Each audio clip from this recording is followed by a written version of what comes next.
வடிவேலு காமெடியை விட பெருசா இருக்கமா. இந்திரா காந்தி காமராஜர் பிடிச்சி உள்ள போடணும்னு நினைச்ச பிறகு கருணாநிதி காப்பாத்தினார். எங்க திருப்பதி முடி பொட்டை அடிச்சான், கரும்புலி செம்புலி வித்தியா காப்பாத்து. காமெடியா இல்ல? நீ எதுக்கு மாடு மேய்க்க போயிருக்கலாமே, எம்பியா போனது மாடு மேய்க்க போயிருக்கலாமே, சசிகலா புஷ்பாட்டு அடி வாங்குறதுக்கு பதிலா. காமராஜரை பழிப்பது கருணாநிதியை விட கேவலமா ஒரு ஆளே இல்லை. காமராஜ் உடைய காலை பிடித்து கொண்டுதான் கருணாநிதி முதலமைச்சரான. விஜயகுமாரியை தள்ளி கொண்டு போனவர் தான் கருணாநிதி. இவர் எங்க ஏசியை போட்டு கொடுத்தார். பல இடங்கள்ல அவருக்கு பயணியர் மாளிகை கருணாநிதி கும்பலால் மறுக்கப்படும். அப்புறம் எங்க போய் இவர் ஏசியை போட்டு தங்க வச்சாரு? அவ்வளவு உண்மைக்கு மாறானது. பிரதமர் நாற்காலிக்கு கிடைத்த ஒரு தமிழனை திமுக என்ன பண்ணுது? எம்எல்ஏ அரசியல் தோக்கடிக்குது. அரசியல அனாதை ஆகிட்டார் காமராஜர். தலைவருடைய அம்மா நிறை மாதம் கற்பனையில் பத்திருக்கா, கோரப்பிரசத்தில் பிறந்தாள் எடப்பாடி. இதெல்லாம் சொல்லலாமா? அறிவு இருக்கா? ஆண்டிமுத்து ராசா, அகதியா வந்து இலங்கையிலிருந்து உனக்கு இன்னைக்கு உலக அழகியோடு உல்லாசம் பண்ணுவதற்கு இந்த திராவிட இயக்கம் உனக்கு வாய்ப்பு கொடுத்து இல்ல. திமுகவும் உண்மைக்கு மாறான தகவல்களும் பிரிக்க முடியாது. இவர் மலிவான அரசியல்வாதிகள். ஓட்டு வாங்கணும்னு எதை வேணாம் சொல்லுவான்.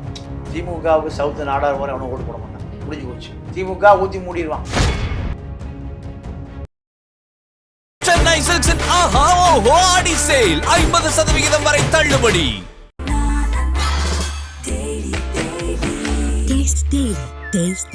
அறுவை சிகிச்சையில் கத்தை என்பது வரலாறு, ரோபோட்டிக் சர்ஜரி என்பது இன்றைய கூறு. தங்கம் புற்றுநோய் சிகிச்சை மையம், நாமக்கல் மற்றும் கான்பூர். கிங் டிவி நேயர்களுக்கு வணக்கம். இன்று நம்முடன் இணைந்திருக்கும் சிறப்பு விருந்தினர் மூத்த பத்திரிகையாளர் திரு பாண்டியன் ஐயா அவர்கள். ஐயா வணக்கம். ஐயா ஐயா திருச்சி சிவா அவர்கள் சமீபத்தில் ஒரு நிகழ்ச்சியில பங்கேற்கும் போது ஐயா காமராஜரை பத்தி ஒரு சர்ச்சைக்குரிய கருத்துக்களை பதிவிட்டு இருந்தாரு. இதை பாத்தீங்களா?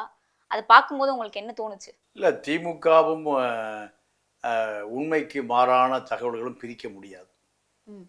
என்ன எப்படி சொல்றீங்க? ஆமா ஆமா, திமுக சொல்வதெல்லாம் பொய், திமுக செய்வதெல்லாம் தவறு. இதுதான் திமுக. காமராஜர் பொறுத்த வரைக்கும் காமராஜர் இந்தியாவினுடைய 3 பிரதமர்களை உருவாக்கிய ஒரு பெரிய பெரும் தலைவர், கிங் மேக்கர். நீங்க அவர்கிட்டயே சொல்றாங்க, நீங்க பிரதமராக இருந்துக்குன்னு சொல்றாங்க. அவர் சொல்றாரு, இல்லை எனக்கு என்னுடைய உயரம் எனக்கு தெரியும், எனக்கு அது வேண்டாங்கிறார். யாரு? காமராஜர். எவ்வளவு பெருந்தன்மையான நேருவை பார்க்கறதுக்கு போறாரு இந்த சத்தியமூர்த்தி ஐயர் வீட்டில். அப்போ நேரு பிரதமராக இருக்கிற பொழுது இங்கே ஒரு மாநாடு நடக்குது, காங்கிரஸ் மாநாடு. இந்த காங்கிரஸ் மாநாட்டில் நேரு கலந்து கொள்வதற்கு வந்து தங்கியிருக்கார் எங்க சத்தியமூர்த்தி ஐயர் வீட்டில். அன்னைக்கு பகல் பூரா மாநாட்டு வேலையை செஞ்சுட்டு குழி தோண்டிட்டு குச்சி நட்டிட்டு கொடி நட்டிட்டு காமராஜர் ஐயர் வீட்டில் மிச்சமான சாப்பாடை பூரா ஃபுல்லாக வெட்டிட்டு சத்தியமூர்த்தி ஐயர் வீட்டில் உள்ள விட மாட்டாங்க, தெரியுமில்ல? ஐயர் வீட்டில் உள்ள விட மாட்டாங்க. இவர் மலை ஏறி சாணார், உள்ள விட மாட்டாங்க. இருந்தாலும் சத்தியமூர்த்தி சிசிய எல்லாம் சாப்பிட்டுட்டு விடுறாரு கொரட்டை. யாரு? காமராஜர். மேலே தூங்கிட்டு இருந்த நேரு எந்திரிச்சிட்டாரு. யார் ஒரு ஆளை உயிர் எடுக்கிறான், தூக்கத்தை கிளைக்கிறான்? நேரு சொன்ன வார்த்தை, இவனை கொண்டு போய் அந்த பக்கம் போட்டு வாங்கய்யா. எங்க? தாம்பரத்துக்கு அந்த பக்கம் வந்து போட்டு வாங்கய்யாங்கிறார். அப்புறம் அவரை தட்டி எழுப்புறாங்க. யோ உன் கொண்டையில் அவர் எந்திரிச்சுக்கிட்டாரியாரு. அப்போ சத்தியமூர்த்தி ஐயர் சொல்றாரு, இவர் நல்ல உண்மையான தொண்டன், காங்கிரஸ் பெருந்தொண்டன். அந்த நேரு என்ன பண்ணாரு? மரணம் அடைகிற பொழுது தன்னுடைய நாற்காலியில் யாரை உட்கார வச்சுட்டு போறாரு? இந்த கொரட்டை விட்ட ஒரு விருதுப்பட்டி, இப்பதான் அது விருது நகர், அதுக்கு என்ன பேரு? விருதுப்பட்டி. ஒரு மரமேரியை அகில இந்திய காங்கிரஸ் கமிட்டியினுடைய தலைவராக, பிரதமரை தேர்வு செய்யக்கூடிய ஒரு தலைவராக அந்த நாற்காலியில எழுத படிக்க தெரியாத ஒரு நபரை அமர்த்திட்டு போறார். அப்ப அந்த மனிதனுடைய நேர்மைக்கு கருணாநிதி ஏசி, நம்ம சசிகலா புஷ்பா புகழ், திருச்சி சிவா ஏசி வாங்கி கொடுத்ததெல்லாம் கட்டுக்கதைகளை தவிர உண்மையே இல்லை. ஐயா இதுல அவர் சொன்னது ஏசி இல்லைன்னா காமராஜர் ஐயா அவர்களுக்கு அலர்ஜி வந்துடும், அதனால அவர் தங்கக்கூடிய எல்லா பயனர் விடுதியிலுமே கலைஞர் ஐயா ஏசி போட சொன்னாருன்னு என்கிட்ட சொல்லியிருந்தாரு அப்படின்னு சொல்லியிருக்காரு. அதாவது பல இடங்கள்ல அவருக்கு பயணியர் மாளிகை கருணாநிதி கும்பலால் மறுக்கப்படுகிறது. பல இடங்கள்ல மறுக்கப்படுகிறது. அப்புறம் எங்க போய் இவர் ஏசியை போட்டு தங்க வச்சாரு? அவ்வளவு உண்மைக்கு மாறானது. நீங்க அண்ணா இறந்து போயிட்டார். இறந்து போன பிறகு முதலமைச்சர் பதவி நெடுஞ்செழியன் அமர வைக்கப்பட்டார். கருணாநிதி ஓடி போய் காமராஜர் காலில் விழுகிறார். என்னை எப்படியாவது முதல்வர் ஆக்குங்கள், நான் ஒரு அடித்தட்டு சமூகத்திலிருந்து இசை வேளாளர் அவர் உருவாக்குனது. ஒரு இசை நாயனம் வாசிக்கிற ஒரு சமூகத்திலிருந்து வந்த நான் என்ன முதல்வராக்குன்னு காமராஜ் வீட்டு காலில் விழுகிறார். காமராஜர் தான் அன்னைக்கு ஒரு மிகப்பெரிய அகில இந்திய தலைவராக இருந்து அரசியலில் அனாதையாக்கப்பட்டு அரசியல அனாதையாகிட்டார் காமராஜர். திமுக 3 பிரதமர்களை உருவாக்கிய ஒரு பெரிய முதலமைச்சராக இருந்த ஒரு மனிதரை விருதுநகர் சீனிவாசன் ஒரு கல்லூரி இளைஞனை போட்டு சொந்த ஊரில் தோக்கடிக்கிறாங்க. யார? காமராஜர் தோத்து போறாரு எம்எல்ஏ எலெக்ஷன்ல. பிரதமர் நாற்காலிக்கு கிடைத்த ஒரு தமிழனை திமுக என்ன பண்ணுது? எம்எல்ஏ எலெக்ஷன்ல தோக்கடிக்குது. அவன் எழுத்து நிற்கிறவன் யாரு? ஒரு கல்லூரி மாணவன் விருதுநகர் சீனிவாசன். அப்புறம் போய் அவர் நடிகை கல்யாணம் பண்ணி திமுக காணாம போயிட்டார். இதுதான் திமுகவுக்கும் காமராஜருக்குமான உறவு. ஐயா, இந்த நிகழ்ச்சியில சிவா அவர்கள் 2 குறிப்பிடத்தக்க விஷயங்கள் சொல்லியிருப்பாங்க. அவசர காலகட்டத்துல காமராஜரை அவ கைது பண்ற மாதிரி இருந்தது. கருணாநிதி அவர்கள் தான் அவரை கைது பண்ண விடாம பாத்துக்கிட்டாரு, காப்பாத்தினாரு அப்படின்னு சொல்லியிருந்தாங்க. அது மட்டும் இல்லாம கடைசி காலகட்டத்துல கலைஞர் அவர்களுடைய கையை பிடிச்சிட்டு தான் நீதான்ப்பா இந்த மக்களையும் ஜனநாயகத்தையும் காப்பாத்தணும் அப்படின்னு கலைஞர் அவர்கள்கிட்ட காமராஜரே சொன்னதாகவும் சொல்லியிருக்காரு ஐயா. இது வடிவேலு காமெடியை விட பெருசா இருக்கமா? ஏன் எப்படி சொல்றீங்க? ஆமா, அதாவது இது காமெடியா இல்லையா நீங்களே முடிவு பண்ணீங்க. இந்திரா காந்தி இந்தியாவினுடைய பிரதமர். இந்திரா காந்தி இந்தியாவினுடைய முப்படைகளை வைத்திருப்பவர். சரியா? அன்றைக்கு எமர்ஜென்சியில அகில இந்திய தலைவர் ராஜ்நாராயணன், மதுலிமாயி, ஜார்ஜ் பெர்னாண்டஸ் ரயில் ஓடுனா ஓடும், நிற்கும். ஜார்ஜ் பெர்னாண்டஸ் சொன்னான் 1.5 மாத காலம் இந்தியாவில் ரயில் புற நின்று போச்சு. தொழிற்சங்க தலைவர் யார்? ஜார்ஜ் பெர்னாண்டஸ். இப்படி ராஜநாராயணன் இந்திரா காந்தி எடுத்து அலகாபாத் உயர்நீதிமன்றத்தில் வழக்கு போட்டு எமர்ஜென்சி கொண்டு வருவதற்கு காரணமாக இருந்தவர் ராஜநாயக். எல்லாம் ஜெயிலில் அடைச்சு கிடக்கிறாங்க அகில இந்திய தலைவர்கள் பூரா. அப்போ அவ்வளவு வெறியாட்டம் நடக்குது எங்க? இந்தியா முழுக்க.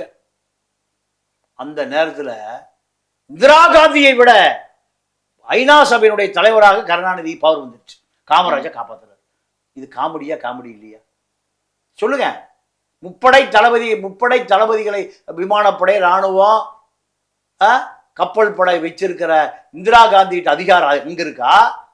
சும்மா ஏட்டையா இன்ஸ்பெக்டர் வச்சிருக்கிற கருணாநிதி அதிகாரம் இருக்கா? யார்கிட்ட அதிகாரம் இருக்கு? நீங்க சொல்றத பார்த்தா இந்திரா காந்தி அம்மாட்ட. இந்திரா காந்தி காமராஜர் பிடிச்சி உள்ள ஓடணும்னு நினைச்ச பிறகு கருணாநிதி காப்பாத்தினார். எங்க திருப்பதியில் கொண்டு மொட்டை அடிச்சான், கரும்புலி செம்புலி குத்தியா காப்பாத்த. காமெடியா இல்லை? நீ எதுக்கு மாடு மேய்க்க போயிருக்கலாமே? எம்பியா போனது மாடு மேய்க்க போயிருக்கலாமே, சசிகலா புஷ்பாட்டு அடி வாங்குறதுக்கு பதிலாக. இப்படி ஆமா, நான் என்ன கேட்குறேன், ஒரு டிஜிபி நினைச்சா உள்ள ஓட முடியுமா? ஒரு இன்ஸ்பெக்டர் நினைச்சா உள்ள ஓட முடியுமா? யார் பெரிய ஆளு? யார் பெரிய ஆளு? டிஜிபி தான். இந்திரா காந்தி பெரிய ஆளா, கருணாநிதி பெரிய ஆளா? இந்திரா காந்தி அம்மா. இந்திரா காந்தி இருந்து கருணாநிதி காப்பாத்துனது காமெடியா இருக்கா இல்லையா? எப்படியா இப்படிலாம் வெக்கமே இல்லாம சொல்றாங்க? ஏது வெக்கம், மானா, சூடு, சொரண. நீங்க டி ராஜான்னு ஒருத்தர் இருக்காரு, பல லட்சம் கோடி திருடி லண்டன்ல பதுக்கி வச்சிருக்காரு. அந்த ராஜா சொல்றாரு, எடப்பாடி அம்மா குறப்பிரசவத்தில் பெற்றுவிட்டா சொன்னாரா? எங்க தலைவருடைய அம்மா நிறை மாத கர்ப்பிணியில் பத்திருக்கா, குறப்பிரசவத்தில் பிறந்தாள் எடப்பாடி. இதெல்லாம் சொல்லலாமா? அறிவு இருக்கா? ஆண்டிமுத்து ராசா, அகதியா வந்தையா, இலங்கையிலிருந்து போட்டேறி வந்தையா ஆண்டிமுத்து ராசா, உனக்கு இன்னைக்கு உலக அழகியோடு உல்லாசம் பண்ணுவதற்கு இந்த திராவிட இயக்கம் உனக்கு வாய்ப்பை கொடுத்துருக்கு. எடப்பாடி அம்மா நமக்கு அம்மா தானே.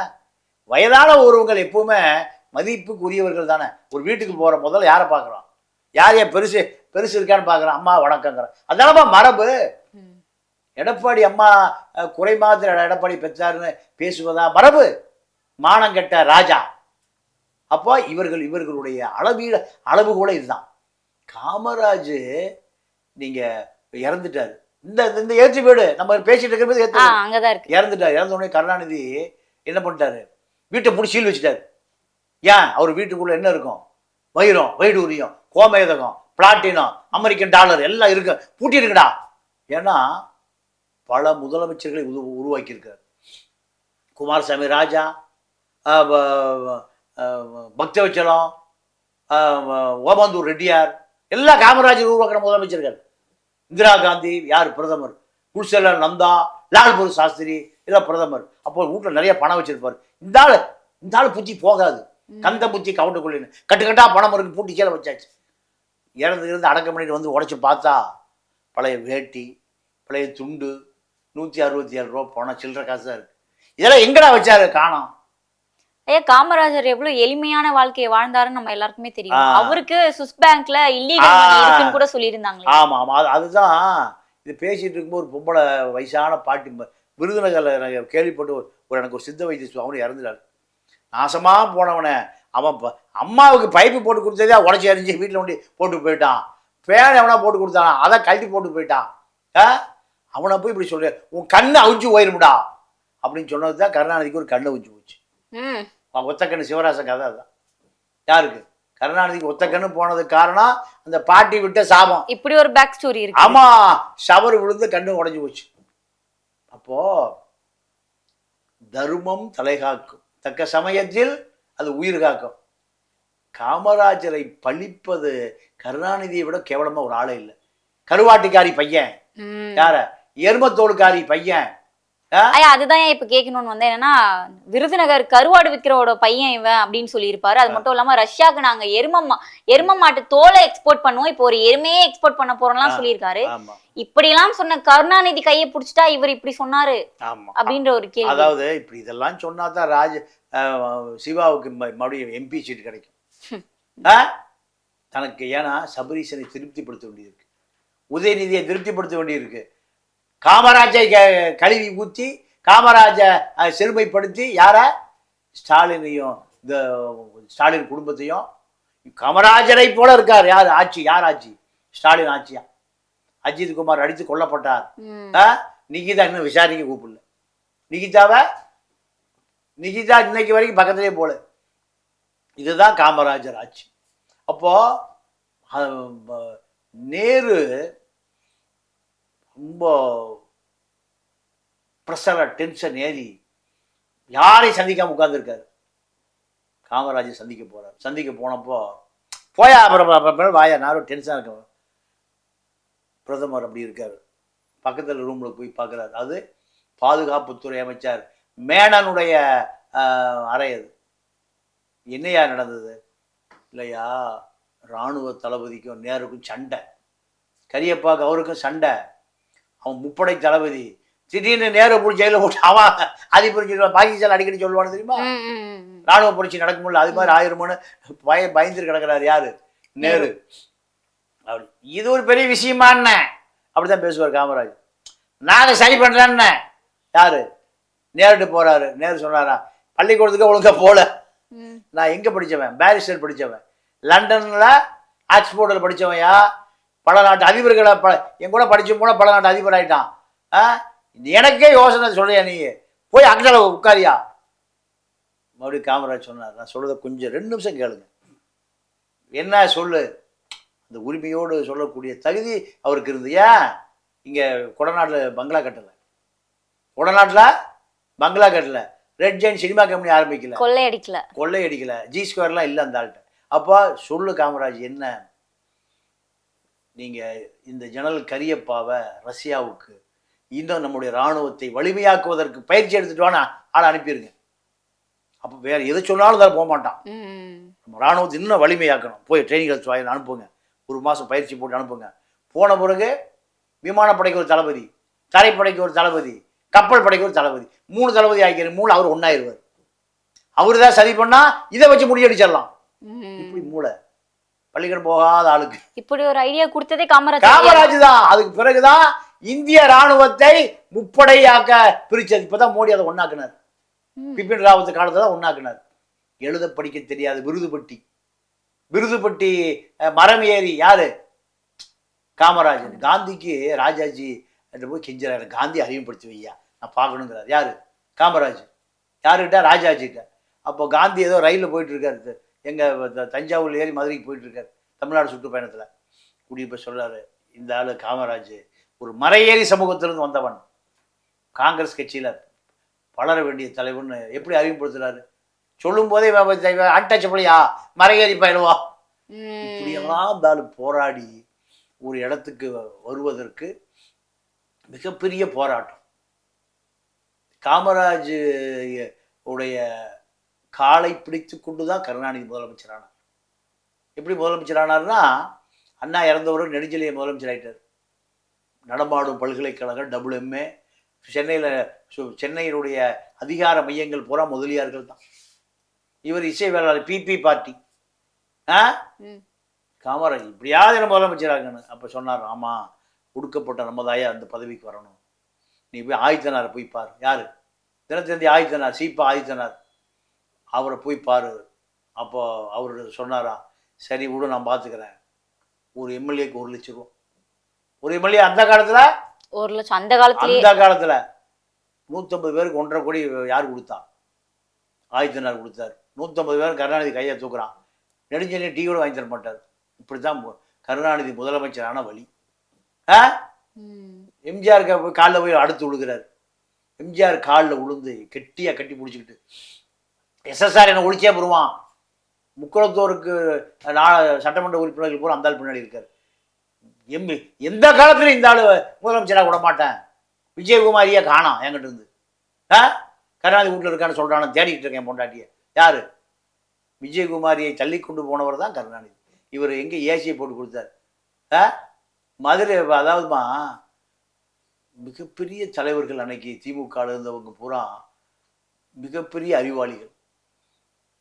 நம்ம இறந்து போயினார்ல இளங்கோவன், இளங்கோவனுடைய அப்பா சம்பத் பெரிய அறிவாளி. அவரை காலி பண்ணுவதற்காக மாட்டு வண்டி ஓட்டுறவன், குப்பை வண்டி ஓட்டுறவன், லோடு மேன் எல்லாம் மாவட்ட செயலாளராகி மந்திரி ஆக்கிறவர் தான் கருணாநிதி. அன்பில்ல மாட்டு வண்டி ஓடி இருந்தவர் தான் தர்மலிங்கம், இன்னைக்கு இருக்கிற மகேஷோடைய தாத்தா. கீதாஜியோடைய அப்பா லோடு மேன். லோடு மேன் என்ன? சுமை தூக்கும் தொழிலாளி. யாரு? பெரியசாமி, திண்டுக்கல் பெரியசாமி, கந்துவட்டி பெரியசாமி. இப்படி கருணாநிதி என்ன பண்றாரு, அந்த காலத்தில் இருக்கக்கூடிய அறிவுஜீவிகளை போல விரட்டி விட்டுட்டு அடியாட்களை, மதுரை முத்தை போல அடியாட்களை கொண்டு வந்து நிறுத்தியவர் தான் கருணாநிதி. இவர் எப்படி ஏசி போட்டாரு? ஏசி போர்டுல இந்த திருப்பதிக்கு இந்திரா காந்தியை மீறி அதிகாரம் வைத்திருந்தவட கருணாநிதி. எல்லாம் காமெடி பீஸுங்க.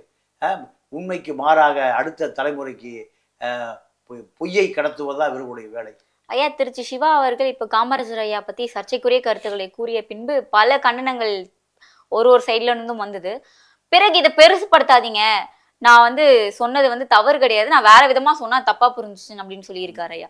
எல்லாத்தையும் பேசிட்டு இந்த மாதிரி சொன்னா அப்ப மற்ற கட்சிகள் சொல்லும் போது இவங்க சும்மா விடுவாங்களா அப்படின்னு. சும்மா விடலையும் சரி, திமுகவுக்கு சவுத்து நாடார் வரை அவனை ஓட்டு போட மாட்டான், முடிஞ்சு போச்சு. திமுக ஊத்தி மூடிடுவான். அப்போ ஐயையோ ஓட்டு போச்சே, சிவா கொளுத்தி போட்டது நம்ம அண்ணன் திருச்சி வேலுச்சாமி என்ன பரட்ட பத்த வச்சுட்டியா பரட்ட போட்டு வெளுன்னு அவர் வெளுத்து விட்டார். அவர் ஒரு காங்கிரஸ்காரர், பிறவி காங்கிரஸ்காரர். காமராஜுடைய பெருந்தொண்டன் யாரு? திருச்சி வேலுச்சாமி. அவர் தான் முதல்ல பொங்கி எழுந்தார், ஏண்டா இப்படி சொரணம் இல்லாமல் இருக்கீங்கன்னு. அதற்கு பிறகுதான் சூடு பிடிச்சது. காமராஜரை இழிவுபடுத்துகிற வேலையை கருணாநிதி தொடர்ந்து பண்ணிட்டு வர்றார். எப்படின்னா, காமராஜரை தமிழ்நாட்டில் பெருந்தலைவருங்குவாங்க, தலைவர் சொல்ல மாட்டாங்க, பெரும் தலைவர். கருணாநிதி காமராஜ் இழிவுபடுத்துறதுக்கு என்ன பண்றாரு, இந்த 300-500 ஓட்டு வாங்கிட்டு யூனியன் சேர்மன் ஜெயிப்பான்ல, அவனுக்கு பூரா ஒன்றிய பெருந்தலைவன் பேர் வைக்கிறார். காமராஜை கேவலப்படுத்துருக்கு. இவரா ஏசி போட்டு கொடுத்துருப்பாரு, இவரா திருப்பதி மொட்டை போட்டு கரும்புலி செம்புலி வச்சு காப்பாத்தினாரு. அவ்வளவும் பொய், அவ்வளவும் பொய். எதுவுமே உண்மை கிடையாது, எதுவுமே உண்மை, எப்போதும் உண்மை இல்லை, இதுவும் உண்மை இல்லை, இனிமேல் வருவதும் உண்மை இல்லை. எல்லாம் உண்மைக்கு புறம்பானது. இவர் மலிவான அரசியல்வாதிகள், ஓட்டு வாங்கணும்னு எதை வேணாலும் சொல்லுவான். நீங்க பெரியாரு மேடையில் இருக்கார், கருணாநிதி முதலமைச்சர். அப்போ கருணாநிதி சொல்றாரு, அந்த தீக்கா கொடி, சிகப்பு கொடி நடுவில் கருப்பு கொடி நடுவில் சிகப்பாக இருக்கும், அது தன்னுடைய ரத்தத்தை வெட்டி நான் அந்த கொடியை அறிமுகப்படுத்தினேன்னு சொல்றாரு. யாரு? கருணாநிதி மேடையில் சொல்கிறாரு ம். முதலமைச்சர். என்னோட தீக்காவில் இருந்தார்ல, பெரியார் அங்கே தலையில் அடிச்சுக்கிறாரு, படப்பாவி பொய்யா சொல்கிறானையா அப்படின்னு. மேடையில் நடந்தது. பெரியாருக்கு முன்னாடி போய், காமராஜருக்கு முன்னாடி போய் பேசாத இடமே இல்லை. அப்போது மறுப்பு நீ தெரிவிச்சுக்கலாம் ஐயான்னு பெரியார் சொல்கிறான். முதலமைச்சரே போய் பேசுகிறான், நான் என்ன போய் மறுப்பு தெரிவிக்க? சரி, அப்படியே இருந்துட்டு போது விடும். இதுதான் உண்மை. திருச்சி சிவா சொன்ன ஒரு விஷயத்துல என்ன நம்ம பார்க்கணும்னா, இது கருணாநிதி அவர்கள் தான் என்கிட்ட சொன்னாரு அப்படின்னு சொல்றாரு. இல்லைன்னா அவருக்கு தெரிஞ்சிருக்காதுல்ல. அப்ப கருணாநிதி உண்மையை சொல்ல கூட வாய்ப்பு இருக்குல்ல ஐயா? அப்ப உண்மையை சொல்லியிருக்காரு. அதாவது காமராஜர் நேருவுக்கு அறிமுகப்படுத்தினது கருணாநிதி தான். பான் கி மூன் ஐநா சபை தலைவர் இருக்கார்ல, அவருக்கு அறிமுகப்படுத்தினது கருணாநிதி தான். கருணாநிதி இல்லைன்னா காமராஜர் ஒரு ஆளே இல்லை. காமராஜ் பக்கத்து வீட்டுக்கான கூட தெரிஞ்சிருக்காரு. காமராஜ், கக்கனை, ரெட்டமலை சீனிவாசன் எல்லாத்தையும் அரசியல் சொல்லி கொடுத்தவரை கருணாநிதி தான். அப்படி நான் தான் எல்லாத்தையும் சொல்லி கொடுத்துருக்கேன். அவனுக்கு போல ஒன்றும் தெரியாது இந்த ஆளுகளுக்கெல்லாம். நான் தான் பெரியாருக்கு நான் தான் அரசியல் சொல்லி கொடுத்தேன். பெரியாருக்கு ஒன்றும் தெரியாது, கெல்டு ஒன்றும் காது கேட்காது, கண்ணு தெரியாது. நான் தான் இப்படி சொன்னாலும் ஆச்சரியப்படுவது இருக்குல்லம்மா. இனி வரும் காலங்களில் சொல்ல வாய்ப்பு இருக்குன்னு நினைக்கிறேன். ஆமாம், 100% வாய்ப்பு இருக்கு. ஏன்னா நம்ம போய் போகிறான், விஜய் வீட்ல திரிஷா வீட்ல நின்றுருக்கிறான். அவனுக்கு போய் கருணாநிதி தான் அந்த நாட்டினுடைய தத்துவ தலைவன். காரல் மார்க்ஸ் எல்லாம் கிடையாது. ஏன் மார்க்ஸ், ஏங்கல்ஸு, லெனின் எல்லாம் கிடையாது. அந்த அந்த ஸ்டாலின் தான் இந்த ஸ்டாலின். நான் தான் காரல் மார்க்ஸ். தாடி இல்லை, அவ்வளோதான். ஒட்டி இனிமேல் தாடியை ஒட்டிட்டீங்கன்னா நான் தான் மார்க்ஸ், தமிழ்நாட்டின் மார்க்ஸ்.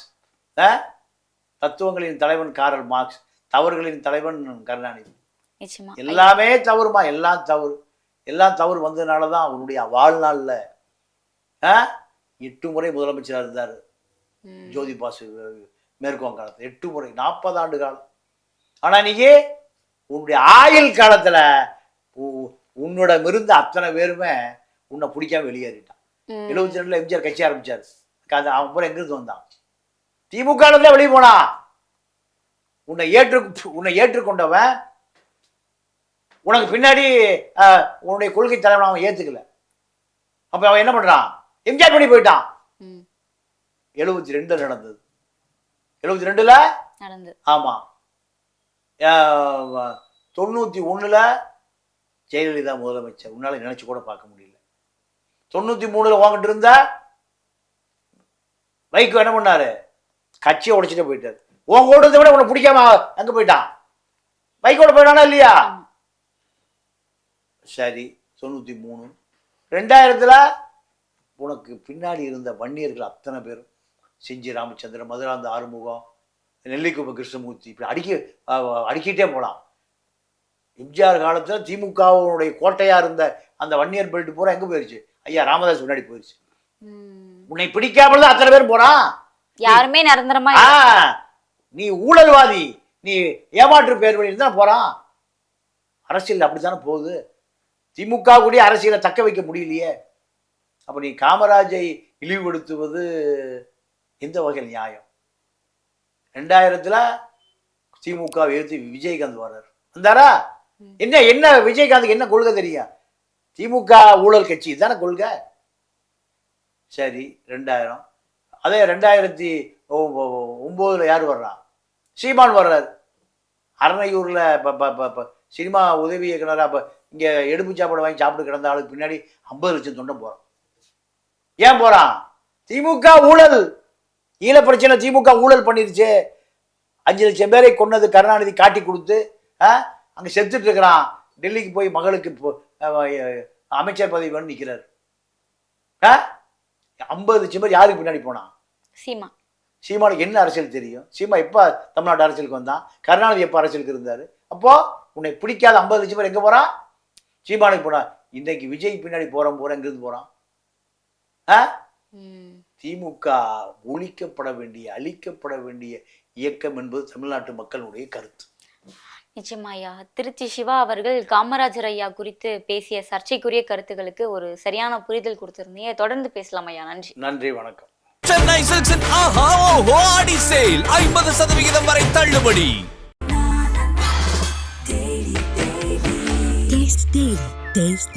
அறுவை சிகிச்சையில் கத்தை என்பது வரலாறு, ரோபோட்டிக் சர்ஜரி என்பது இன்றைய கூறு. தங்கம் புற்றுநோய் சிகிச்சை மையம், நாமக்கல் மற்றும் கான்பூர்.